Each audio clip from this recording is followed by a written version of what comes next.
Kid will perish. Pinagpala ng Diyos ang pagkabasa ng kanyang banal na kasulatan. Tayo po'y sandaling manalangin. Aming Diyos, aming Ama sa langit, pinupuri ka namin at sinasamba ka namin sa oras na ito. Salamat po, Panginoon, na niloob mo na kami. Bagamat kakaunti ang nakarating ay tinipon mo, Panginoon, upang sama-sama kaming magpuri, magsamba, at maluwalhati ka namin, Panginoon, sa pamamagitan ng aming gawain. Salamat o Diyos sa oras na ito. Alam ko, Panginoon, na ito ay pinagkaloob sa amin upang kami ay makapagpuri sa iyo. At sa oras na ito, Panginoon, dalangin namin na ang anak mong itatayo dito upang magdala ng iyong salita ay maging daluyan ng iyong pagpapala at kami na makikinig ay magiging pagpapala din sa amin ang bawat salita mo na aming maririnig sa hapon ito. Dalangin namin, Panginoon, kung meron pa kami mga kapatid na paparito pa, ikaw papatuloy na mag-ingat sa kanila, Panginoon. At ganoon din, O Diyos, samahan mo po sila hanggang sa makarating sila sa dakong ito sa tahanan mo, Panginoon, upang sila man ay makasama namin sa gawain ito. Dalangin namin, Panginoon, ang iyong presensya sa aming kalagitnaan at naway patuloy mo po buksan ang aming mga puso at linisin ito, Panginoon, upang malayang makadaloy ang biyaya ng iyong salita sa aming buhay. Salamat o Diyos, sa iyo po ang kapurihan sa pangalan ni Jesus. Ito ang aming dalangin. Amen. At tayo po ay sama-samang aawit ng papuri.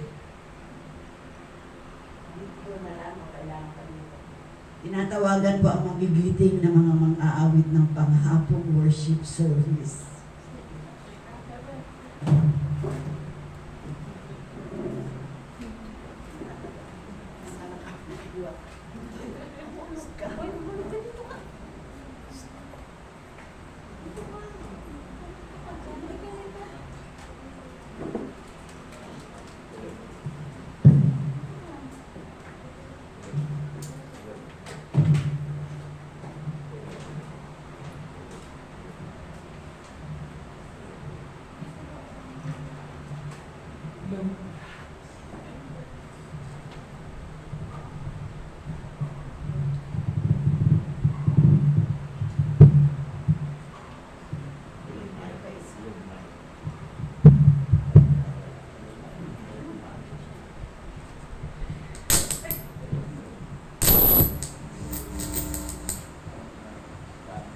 Hello. Asya, lang daw sila. Hello. Sige, sa akin lang to.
Was blind, but now I see.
Was blind, but now I see.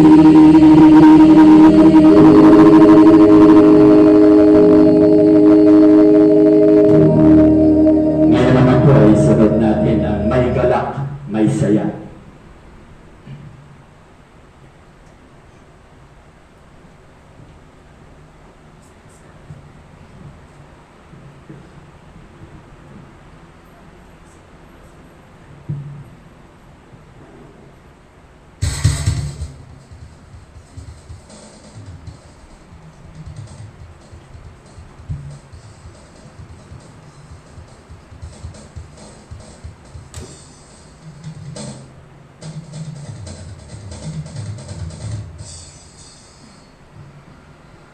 Ito ang oras upang magsaya sa magandang Diyos ay ating kasama. Amen!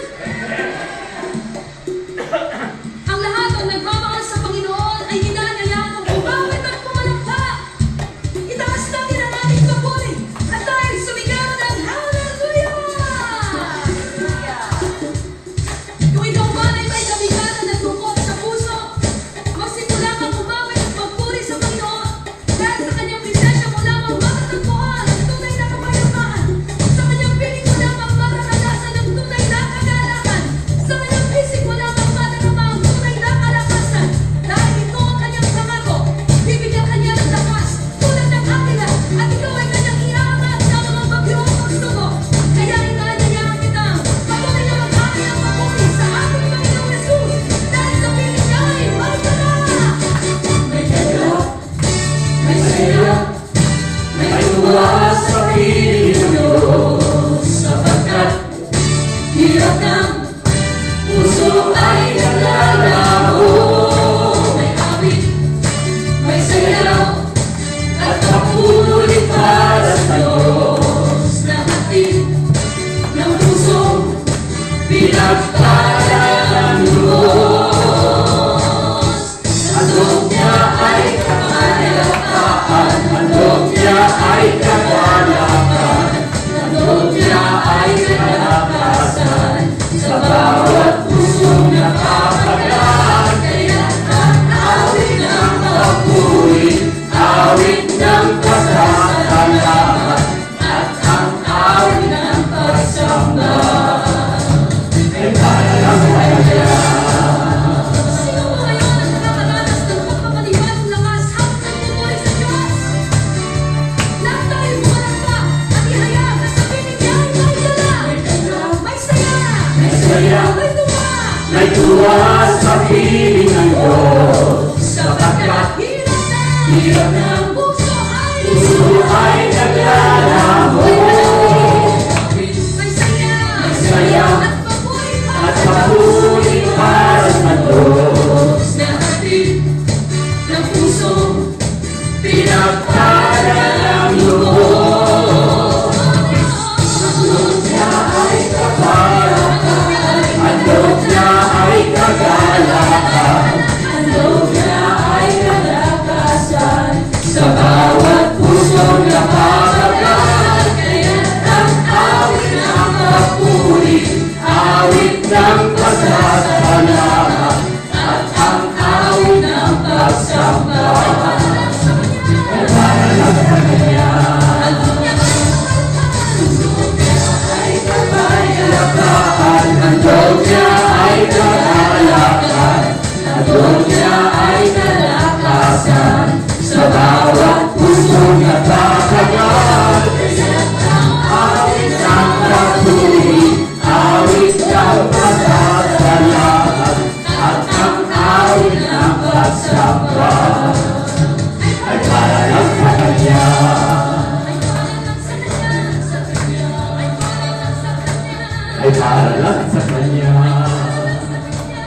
Ngayon naman po isunod natin ang team song natin.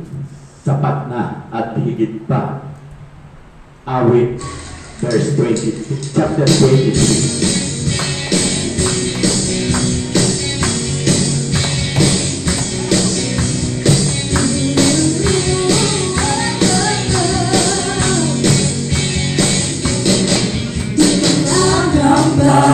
Sa kawalan, mapapala mo laging lahat, di matatakot sa panganib. Pagkat naiiyak ka palagi, tinatitinag sa pasubok. Ang kasama mo'y iyak na lubos, di mapipigil sa pagawin.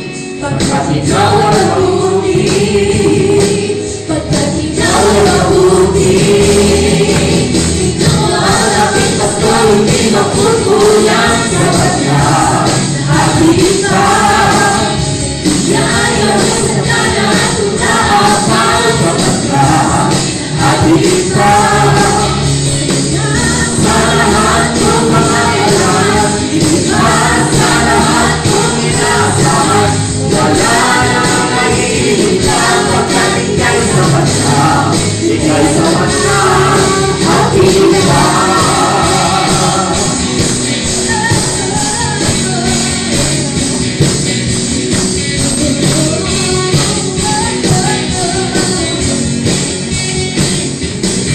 Di ka naglamba sa kawalan, mapapala mo'y palaging lahat. Di matatakot sa panganib, pagkat naiiyak ka palagi. Tinatitinag sa pasubok, ang kasama mo'y iyak na lubos. Di mapipigil sa pagawin, pagkat ikaw ay mabuti.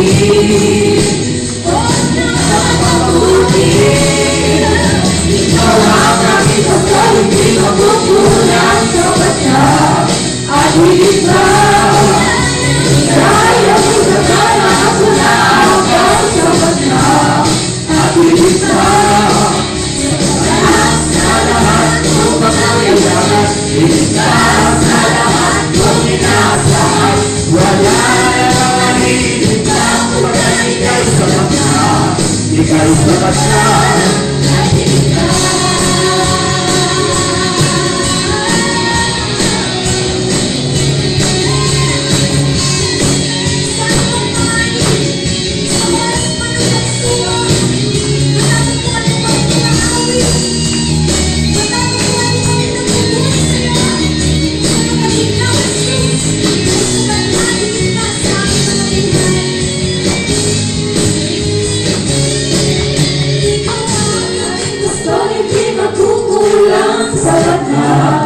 At higit ka, kaya mo sa kana at tumaapaw sa kanya.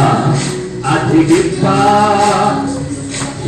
sa lahat ng pangangailangan, higit pa sa lahat ng inaasahan. Wala nang mahihintang pagkat ika'y sapat na, ika'y sapat na. Ikaw ang aking pastor, hindi mapupulang sa kanya. At higit pa, kaya mo sa kana at tumaapaw sa kanya. At higit pa, sa lahat ng pangangailangan, higit pa sa lahat ng inaasahan. Wala nang mahihintang pagkat ika'y sapat na, ika'y sapat na. Wala nang mahihintang pagkat ika'y sapat na, ika'y sapat na. Wala nang mahihintang pagkat ika'y sapat na, ika'y sapat na.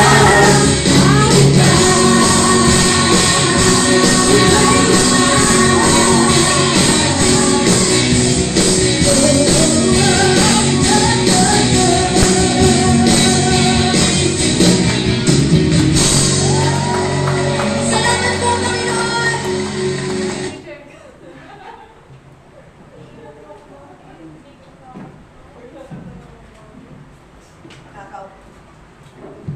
Magkakaupo na po ang bawat isa. Ay, Ngayon naman po ay nais ko palang pasalamatan ang ating worship team. Salamat sa inyong pag-awit, no? It's a good thing to praise the Lord through singing, no? So, masaya ang ating mga puso, masaya din ang Panginoon sa pag-aawitan natin. Ngayong hapon, isang kagalakan na i-introduce ko sa inyo ang ating tagapagsalita. Siya po ay chaplain ng Tabon 2, no? At siya ay naglingkod sa Panginoon sa mahabang panahon na. At purihin ang Panginoon na kasama natin siya sa hapong ito, hindi lamang sa hapong ito, kundi sa mahabang panahon pa makakasama na natin siya. Kaya nga sa hapong ito, pinag-aagal ako na may pakilala sa inyo ang ating tagapagsalita, si Pastor Benji. Siya po ay magsisimula na.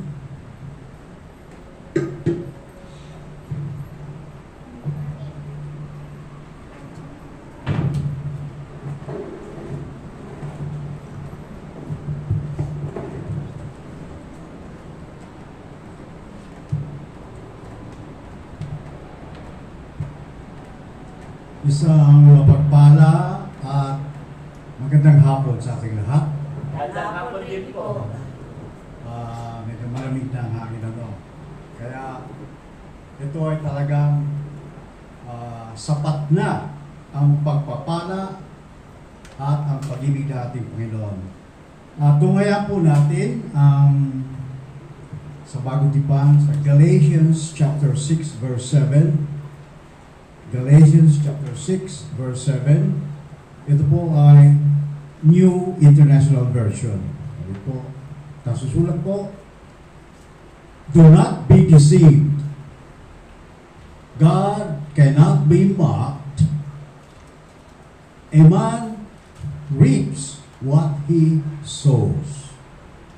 Sa magandang balita Biblia po, Galatia 6:7, huwag ninyong linlangin ang inyong sarili. Hindi maaaring tuyain ang Diyos. Kung ano ang itinanim ng tao, yun din ang kanyang aanihin. Purihin ang ating Panginoon sa pagkakabasa ng kanyang mga banal na salita. Tayo po'y manalangin. Banal at dakilang Diyos, aming amang nasa langit. Patuloy kami nagpupuri at nagpapasalamat muli sa pagbibigay mo, paghahayag mo ng iyong mga banal na salita sa hapong ito. Diadalangin namin, hinihiling namin na paspasahan pagpalain mo yung mga salita, ang iyong mga tagapaginig at ang iyong mensahero sa hapong ito. Salamat na pa ito ang aming dalangin, may pasasalamat at pag-asa sa pangalan ni Jesus. Amen. Amen. Ang pamagat po ng ating ang mensahe ng Panginoon ngayon ay a man reaps what he sows. Kung anong itinanim, siya rin ang aanihin. O di ba? Praktikal lang. Sabi nga, pag tayo ay nagtanim, halimbawa, ng mais, natural mais ang ating aanihin. Baka meron ngayon yung mga high-tech na nagtanim ng mais ang inani, sorghum. Meron pa noon. Yan, AI, Artificial Intelligence. Yun po. So, yun po, kung ano ang itinanim, siya rin ating aanihin, na ito po isang napapanahong mensahe sa atin ng ating Panginoon. Balikan muna natin saglit ang Genesis, ang lumang tipan. Di ba nung panahon na si Noah, inatasan ng Panginoon, gumawa ka ng arko. Dahil nga, meron pala ng Panginoon, may darating na pagbaha. Di ba, ginawa ni Noah ang barko, yung sabi nga arko, pero anong ginawa ng mga tao, pinagtatawa na siya, sabi ka, nasisira ka ng bait, sila ng ulo, pinagagawa mo. Sabi siya ay tinutuya. Pero, nang dumating ang pagkakataon, nandiyan na takdang panahon, ang mga tumutuya sa kanya, siya napunta. Siyempre, nalulod. Lahat sila, ang nakasakay na doon sa arko ni Noe, siya naligtas. Kasama ng mga hayop, siya ang nakalagay doon, nakasakay. Kasama ang pamilya niya. Ngayon po, ngayong bagong tipan, parang sino ang pinadala ng Ama para po ibalita, yung magandang balita galing sa Ama, ibunyag sa sanlibutan. Walang iba kundi ang Panginoong Kristo, yung kanyang anak na ibinalita na para siya nagsisilbi. Ang Panginoong Hesus siya ang bagong karpo. Na sino man, di ba? Doon sa John 3:16, sino man ang maniniwala sa kanya ay magkakaroon ng buhay na walang hanggan. So, lahat tayo, inanyaya ng Panginoong Hesus na sumakay sa, hindi po ito literal spiritual, sumakay sa kanyang magandang balita para tayo ay magkaroon ng kaligtasan. Yan, kabago. Ngayon, kung ito po viral pa ngayon, di ba? Ano ang nangyari sa Los Angeles? LA, Los Angeles, di ba? Ito ang pag-uusapan natin. Malaki po ang kinalaman nito doon sa pangyayari sa Los Angeles. So, ano nangyari doon? Di ba nagkaroon ng awards? Sabi nga, yun? Yung, kasi meron doon 2 awards. Academy Awards, yung mga artista. May mga award na artista. And then, yun naman, yung award na isa, ano tawag doon? Golden. Ayun. Award sa mga singer. Pero, ang tinutukoy ko po ay anong ginawa ng MC Ron yung babae. Napanood niyo siguro yun, di ba? Nagsuot ng yung sa papa, tapos tupod. Ginawa niya, tinutuya niya ang Diyos. Kung ano sinabi. And the worst thing is, meron pa akong nakita ron, meron to, isang lalaki, nakasuot ng pulang-pula, may sungay, parang anyong diablo. Nakalagay sa kanyang, merong placard nakalagay, sabi, get God out of California. Pinapalayas ang Panginoon sa California. And then, eto diba, mga after 2 days siguro, after 2 days, ayun nangyari sa kanila. Nasunod ang LA. Partikular yung mga subdivision plus mga artista, wala lang yung pangalan, mga milyon-milyon na mga bahay nila. Suno. Diba? Yun na nga yung mga, ito yung ibang sikat na artista. Si Dara. Suno. Pati nga si Angelina Jolie, si Tom Hanks, si Arnold Schwarzenegger, yung mga bahay nila. Suno. At lalo na yung kung kilalalagyan ng nakalagay na nakasulat na Hollywood. Sa Hollywood po, nakasulat yung parang bundok yun, hilly. Nakalagay, Hollywood. Ano nangyari doon? Tinupok na kapoy. Sundo. Kasi doon talaga, yung lugar na yun, doon nangyari yung panunuya ating Diyos.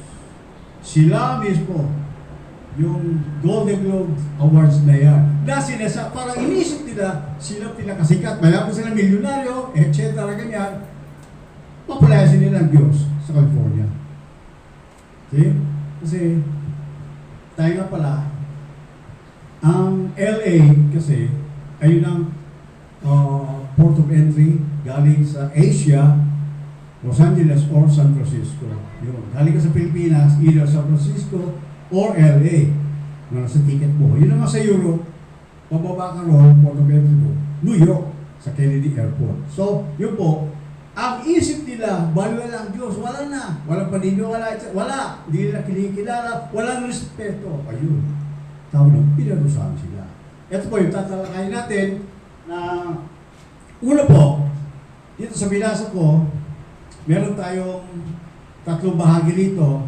Una, yung sinasabi rito, huwag ninyong linlangin ang inyong sarili. Okay. Ano dito? Huwag natin linlangin ang ating mga sarili. Kasi ito ang isang napakahalagang bahagi o mga pagkakatulad ating ginagawa. Ito nakaka-apekto sa atin ito. Kadalasan, dito po tayo yung bang nagagapi, tinatalo tayo ng ating kaaway. May tatlong bagay rito na kinalaman. Una, ang unang lumilinlang sa atin ay ang ating isip. Isip? Saan nagmumula ang ating pride? Hindi dito. Dito.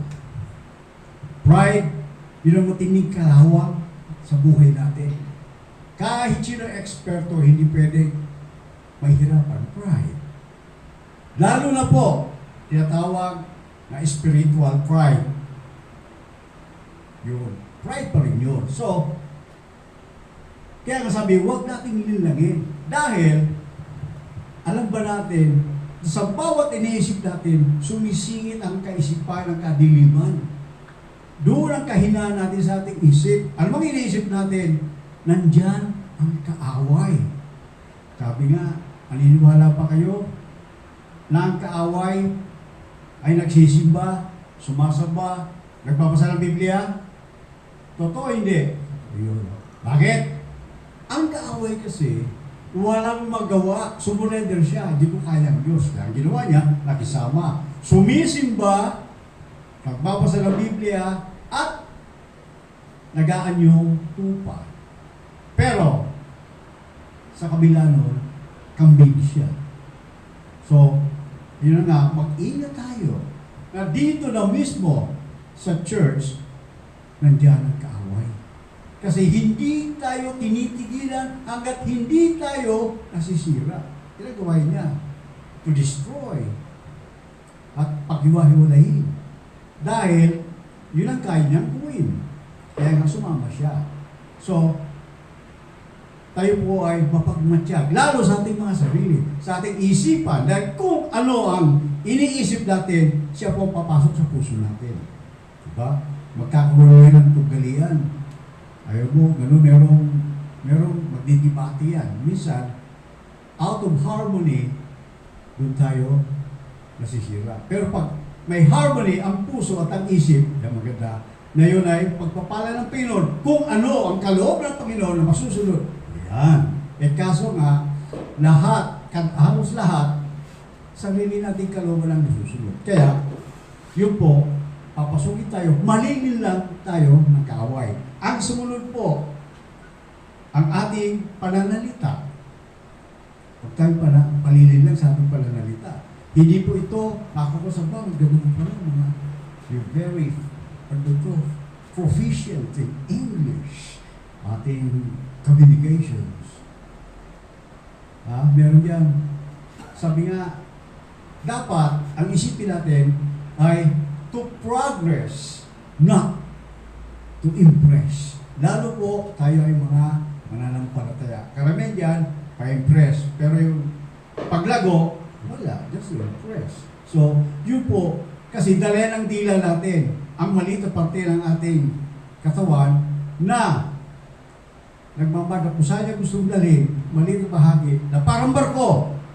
Ang barko, meron doon yung rudder na tinatawag, maliit na parte ng barko. Kahit anong laki, nagtulilad yan. Pag sinabi kaliwa, pili mo kaliwa. Diretso, kanan, yun. Yan din po ang ating dila. Maliit na parte pero mapanganib ang ating dila. Diba? Maraming po niyan doon sa sinulat ni James o ni Santiago. Mga pahalalo dyan. Now, yun po, sabi, ano ba ang marumi? Anong marumi? Yung pinapasok natin o lumalabas sa ating bibig. Sabi nila, yung kinakain mo kasi kumakain ka lang ano eh. Mga isaw-isaw, mga bitukan, marumi daw. Hindi po yun. Ang marumi ay yung lumalabas. Ating binibigkas ng mga salita na galing sa puso natin. Yun nagpaparumi. Hindi yung kinakain, pinapasok natin. Hindi po yun. So, sabi nga, kung ano nasa puso natin, yan ang bibigkasan ng ating bibig. Kaya nga, kadalasan, tayo ay nalilin lang. So, maging mapagbatsak po tayo doon. Ingatan natin, ating mga binibigkas na salita ay hindi nakakasakit at talagang lahat ay yung bang kaaya-aya, ayos, maging mahinahon tayo. Ang ikatlo ay sa gawa. Yun naman. Una, paninilan sa isip, sumunod sa salita. Ito sa gawa dito.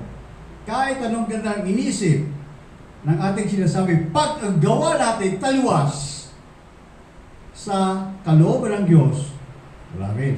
Malilin lang tayo. Kaya sabi nga, tayo ang nagpaplano, pero ang Diyos ang nagpapatupad. Kung anong kalooban niya, kung anong nais niya, yun ang magaganap. Nangyayari. Hindi yung, gusto ko, gusto mo, yes, may kalayatan. Pero, kaya kalooban, yun ang nagaganap. Sa ayaw at sa gusto natin. So, ang gawa, dapat talaga ay pagsikapan natin na pag-ingatan natin. Dahil nga, sabi nga, ito, old adage na to, sabi nga, action speaks louder than words. Kahit hindi tayo nagsasalita, nagdabog ka, ayun, galit ka, asar ka. Diba? Halata, nagdabog ka, kilos po. Action yun. Kaya di ka magsalita, mahalata, nasip ka na. Nahilis, wala sa kondisyon, nag-aaburido, diba? So, yung pong gawa, dapat in harmony, magkakatugma sa inisip, yung ating sinasabi, at ang ating ginagawa. In harmony yun. Para maganda ang kinalalabasan. Sabi nga, paglabas, kaya-aya. Please, ating mga nasabi, hindi tayo malilin lang. Dahil ang kaaway, lagi nandiyan. Dito, dyan lahat may kaaway. Ano mang oras, ano mang sandali, lagi nandiyan. Kung hindi tayo nagiging matatag, maging vigilant tayo. Laging nakakonekta tayo sa ating Panginoong Diyos. Ano man ang mangyari, nandun tayo.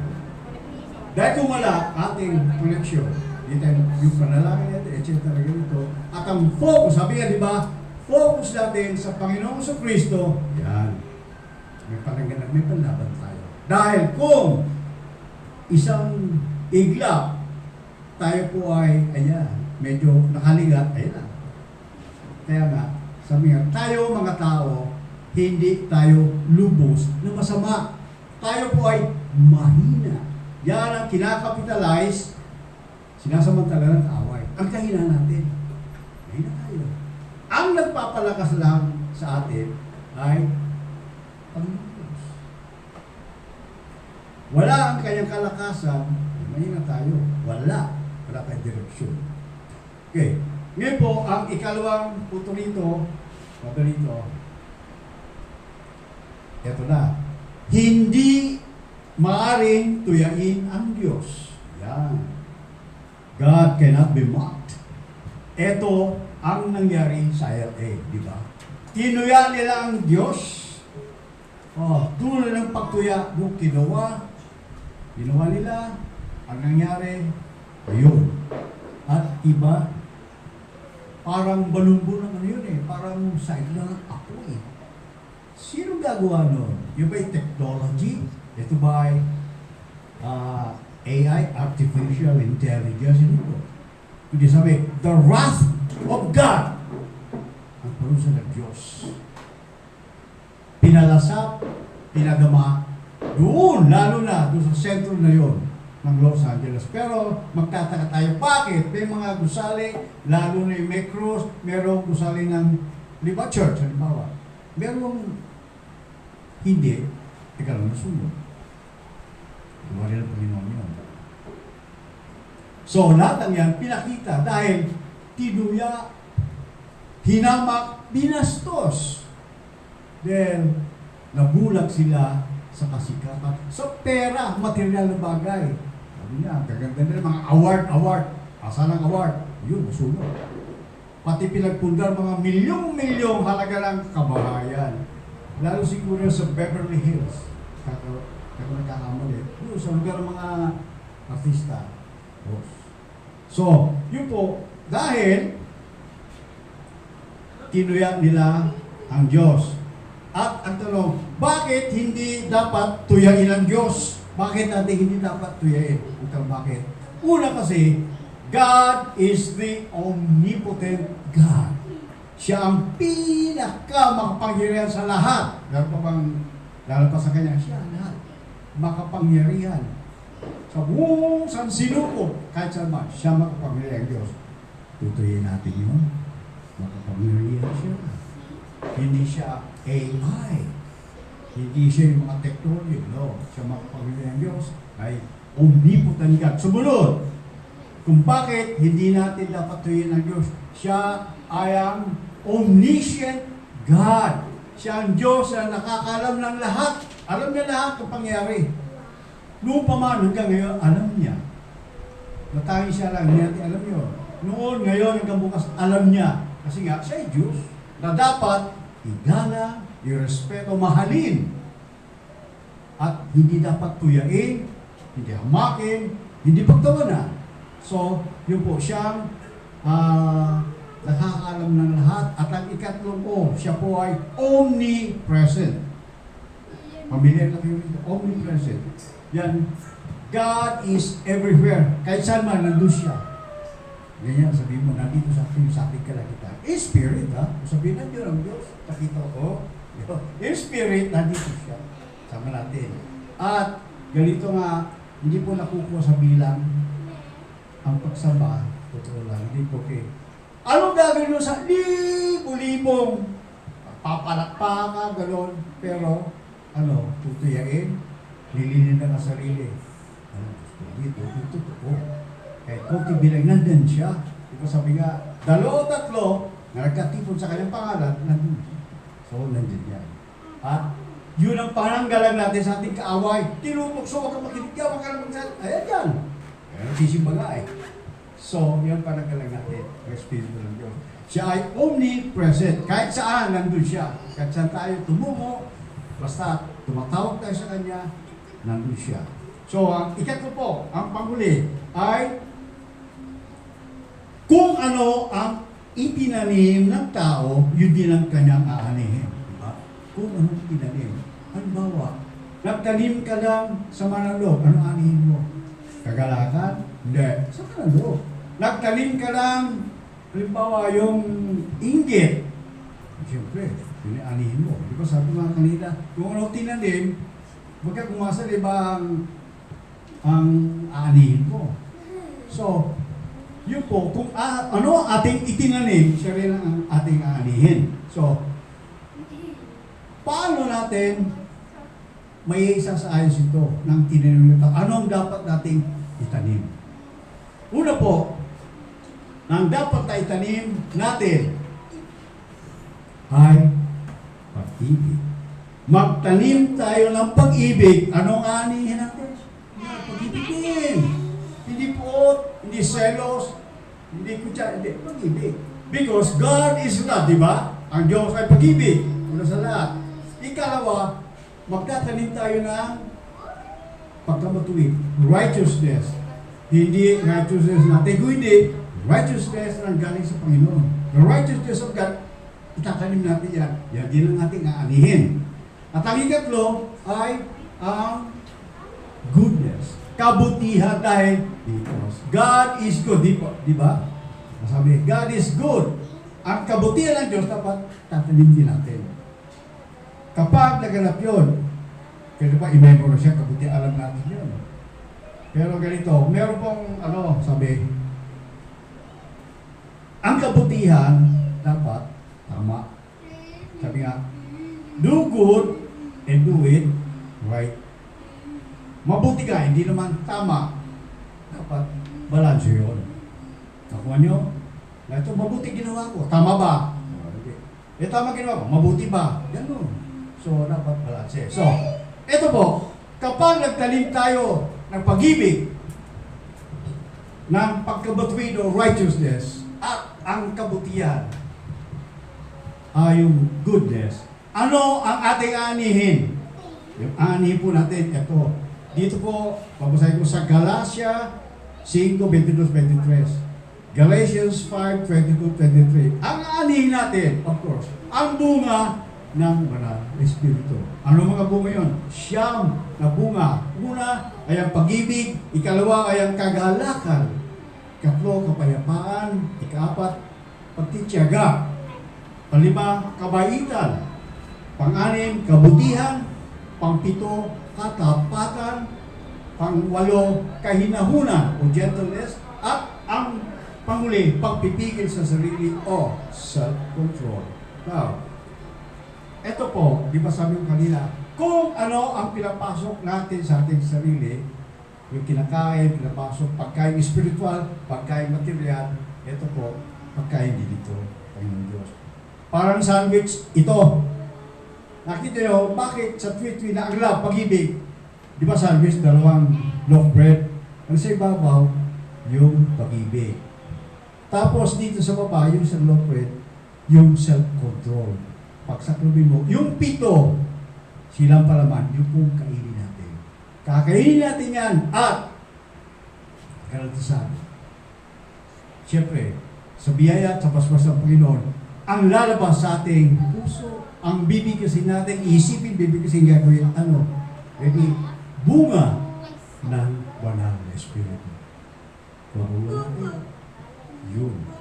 Imposible yung kinain natin yun, lalabas ulit, yun ang magiging resulta. Ang bunga ng banal na Espiritu na nakapalong na dito sa Galatia 5:22-23. So, medyo little yun.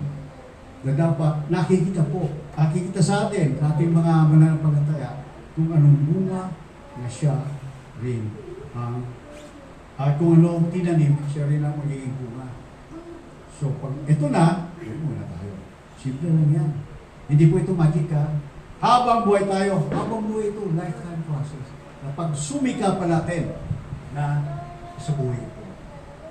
Siyempre, hindi natin kaya ito. Pag wala ang gabay at pagtubay ng mahal na Panginoon Diyos. At nakafocus tayo sa Panginoon Yesu Cristo. So, yun po, ang tilalakay natin ay una, ang tilalakay natin, ano yun? Yung sabi, huwag ninyong lilagin ang inyong sarili. One second, hindi marintuin ng Diyos, ang ginawa ng LA, at kung anong tinanim, siya rin ang anihin. So, kung ba ito sa atin, mayroon pang gawin ito, alay ito, basta, then, nakafocus tayo, nakakonekta tayo sa ating Panginoon, walang imposible. Kumain po, ang hamon sa ating lahat, the challenge sa ating lahat. Tayo bang lahat nakahanda para isagawa ito? Na walang pag-iikot, walang reklamo isagawa ito. Na asa natin, ano man mangyari sa habag, sa grasya po ng Panginoon Diyos. Through our Lord and Savior Jesus Christ, kami nakahanda sa gawa ito. At asahan natin, mamumunga ang banal na Espiritu sa ating mga buhay upang siya ay malugot ng sa atin. Kalulugan tayo. Ito po, purihin natin Panginoon. Salamat po. Panginoon Diyos, tayo po ay manalangin. Ama namin nasa langit, salamat po sa pagbubunyaan ng iyong katotohanan ngayong hapon na ito. No, Ama, ay patuloy pong palain. Kami lahat, bigyan mo kami ng karunungan, kalakasan upang may sa buhay, may sigawa namin ang mga tagubilin mo na hindi kami malilinlang, hindi ka namin tutuyain at ang aming itatanim ay siya namin aanihin. Salamat Ama sa alam namin na ito kami mahina, bigyan mo kami ng kalakasan na lahat ang gagaling sa iyo. Salamat Ama, ito ang aming dalangin, may pasasalamat at pag-asa sa pangalan ni Jesus. Amen. Amen. Panginoon, bilibig sa ating lahat. God bless us all.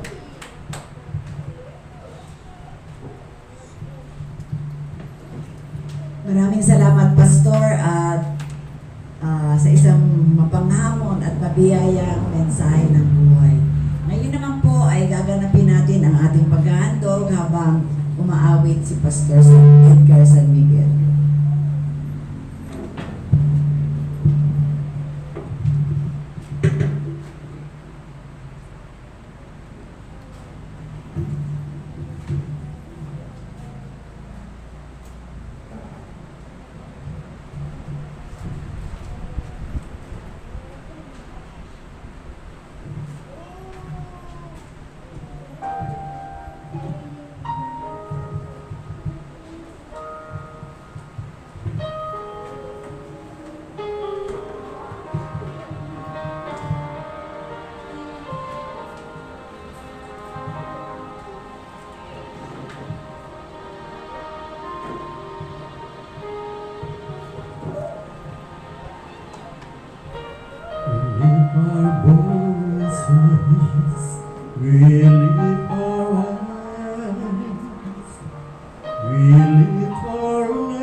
they are yours.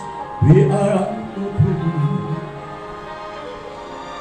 All that we have, all that we are, all that we hope to be, we give to you. We give to you.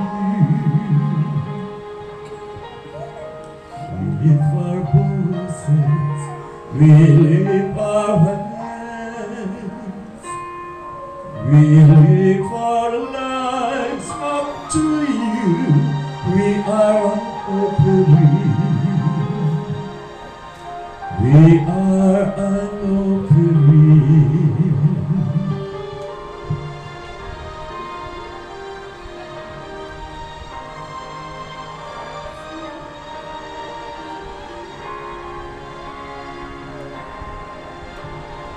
All that we have, all that we are, all that we hope to be, we give to you. We give to you. We lift our voices, we lift our hands, we lift our lives up to you. We are one open. Lord, use our voices. Lord, use our hands. Lord, use our life. They are yours. We are unopened. We are unopened. Purihin po ang Panginoon. Praise God.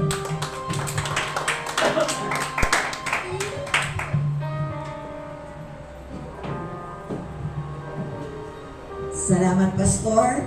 Ang inawit po ni Pastor ay We Are an Offering. Handa ba tayong i-offer ang ating sarili para sa Panginoon, mga kapatid? Amen. Praise the Lord, no?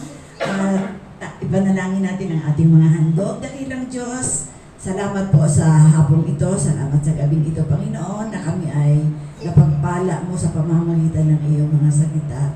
At sa mga oras na ito, Panginoon, pinagpapasalamat namin ang pribilehiyo, Panginoon, na makapaghandog kami sa iyo, bahagi ng aming tinatangkilik na alam namin nagmumula rin ito sa iyo, Panginoon.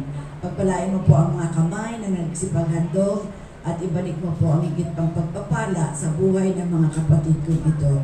Salamat din sa mga ginamit mong mga anak mo, Panginoon, na magsabog ng iyong salita, na magpahayag sa pamamagitan ng iyong mga sa mga awitin, Panginoon. At salamat din sa mga kapatid na nandito, Panginoon, upang sama-sama kaming magpuri at magpasalamat sa iyo. Sa pangalan ni Jesus, ito ang aming dalangin. Amen. Sa ating po pagpapatuloy, ang ating po mga pagbabalita, patuloy po ang gawain sa tahanan ni na Ate Lenny Caldejon tuwing Biyernes ng hapon, alas 3 ng hapon tuwing Biyernes. Na marami na doon ang umaattend. Ganoon din yung nais pa ng karagdagang kaalaman tuwing Martes naman ng alas 5 dito din po sa church na sama-sama din tayong mag-aralan para sa ating ikalalagong espiritual, no? At patuloy nating dinadalangin ang ating mga kapatid na nasa Barako, si AJ. Patuloy din nating idalangin si Aleli at ang kanyang pamilya na nasa China ngayon sa pag-celebrate nila ng Chinese New Year. Panalangin natin ang mga kapatid natin na mga may sakit at patuloy nating ipanalangin ang pagpapala ng Panginoon na patuloy na sumaatin. Huwag nating katakutan because God is with us. He will never leave us nor forsake us. Panalangin natin ang mga naghahanap ng trabaho, ang mga naghahanap buhay, ang mga may mga negosyo, no, at iba pang may mga pangangailangan sa buhay. Tandaan natin, Ang Diyos natin ay buhay, alam niya ang mga pangangailangan natin. At patuloy din po ang gawain ng mga kababaihan. Meron tayong box dyan. Kung magkano yung nais ninyong ihulog, pwede naman para daw sa ating pagawain. Hindi ko lang alam kung ano ang project ng mga kababaihan. Pero sa mga resider, meron din kami diyang box. Yan naman po ay para sa ating kortina. No? So yung masigit na paglaanan natin, yung ating mga barya-barya, dyan po sa golden box na yan, at maging sa ating help build the church. No? Nawa, patuloy ninyong isama sa inyong panalangin ang pag-unlad ng ating church dito sa Tabor. No? Kailangan natin to dahil ang muling pagbabalik ng Panginoon ay hayag na. Nakita ninyo ang sample ng Panginoon, ang Los Angeles. Sample pa lang yun. At kasabay ng Los Angeles na fire, saan yun? Sa Hong Kong nagkaroon din. Sa Japan nagkaroon ng tsunami. Sa Australia nagkaroon ng pagdaloy ng tubig na pula sa kanilang, saan yun? Karagatan yata yun. May portion doon na naging mapulang-mapula. Hindi ba tayo dapat maganda na? Kaya nga sa darating na worship through music, yung mga aawit, maganda na po ng kahit 2 kanta at nawa ay sa ulado na natin. No? Sa darating na worship through music, after the service, magkakaroon tayo ng baptism. No? Meron na dito 5. Salamat sa Panginoon sa kanilang pagtugon. No? Katulad ng ginawa ni Jesus, siya man ay nagpabautismo. At bilang pagtugon na katulad ni Jesus, tayo rin ay dapat mabautismohan. Bahagi ng ating pagtanggap sa Kanya bilang ating Panginoon at tagapagligtas. Salamat sa Panginoon dahil kahit maliit ang kalipunan ng mga mananampalataya dito sa panghapon, subalit ang sabi nga, aanin mo ang malaki kung hindi naman nakikinig. Mas mabuti na yung kukunti, pero ramdam na ramdam ng mga puso natin ang kahalagahan ng salita ng Diyos. At sa punto ito, tinatawagan ko na po si Pastor San Miguel para sa basbas at panalangin.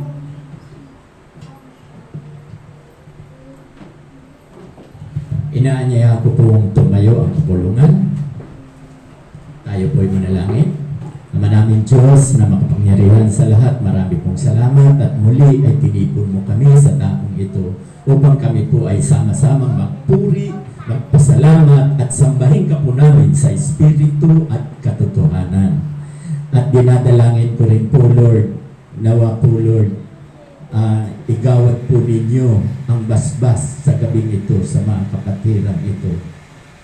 Pagpalain naman kayo at ingatan, ilingap naman ng Diyos ang mukha sa inyo at paliwanagin, at higit sa lahat, ang kapayapaan ang siyang maghari sa inyo mula ngayon at magpakailan-kailan pa man. Amen at amen. Magandang gabi po sa ating lahat. God bless everyone and see you all next Sunday.